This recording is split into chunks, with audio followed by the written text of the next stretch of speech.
modern conflict has shown that threat can emanate from any level and escalate quickly and rapidly, necessitating diligent preparation and capability to build up. Nuclear conflict lies at the extreme end of the threat spectrum. India has also said that it will not be deterred by nuclear blackmail. Operation Sindoor is the only example of a conflict between two nuclear weapon states. There have been hundreds of conflicts ever since nuclear weapons have been invented, but only one of the belligerents could have been a nuclear weapon state, the other was normally none. So in future, we'll have to be prepared for that old and new kind of warfare together.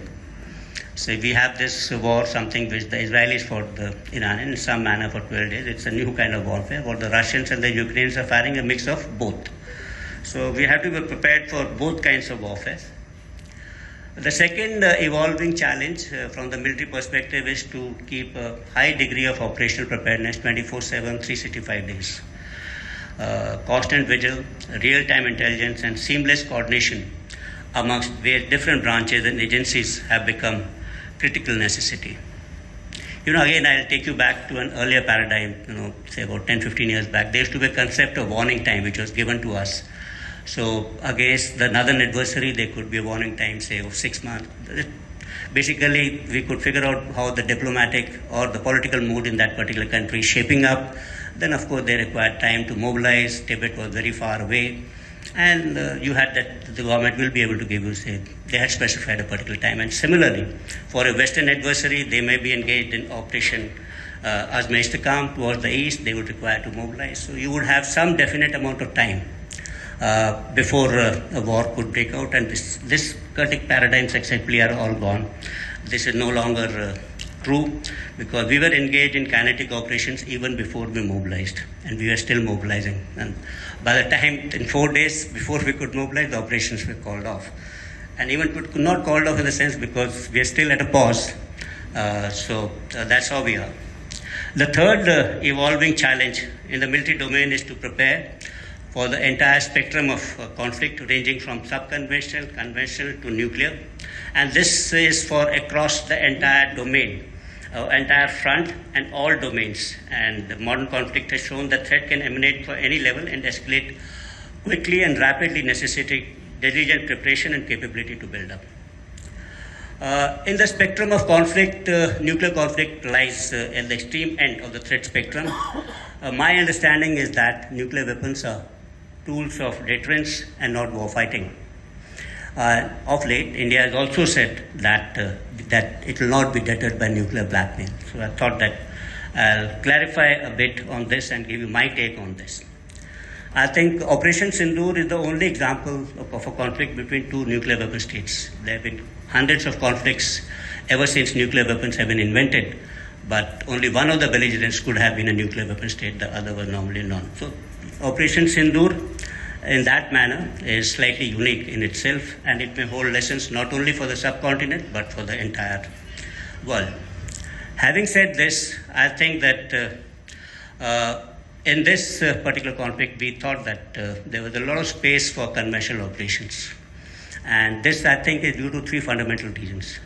First is India's nuclear doctrine, that is no first use. I think that gives us strength, and that contributes to creating this particular space between us and Pakistan.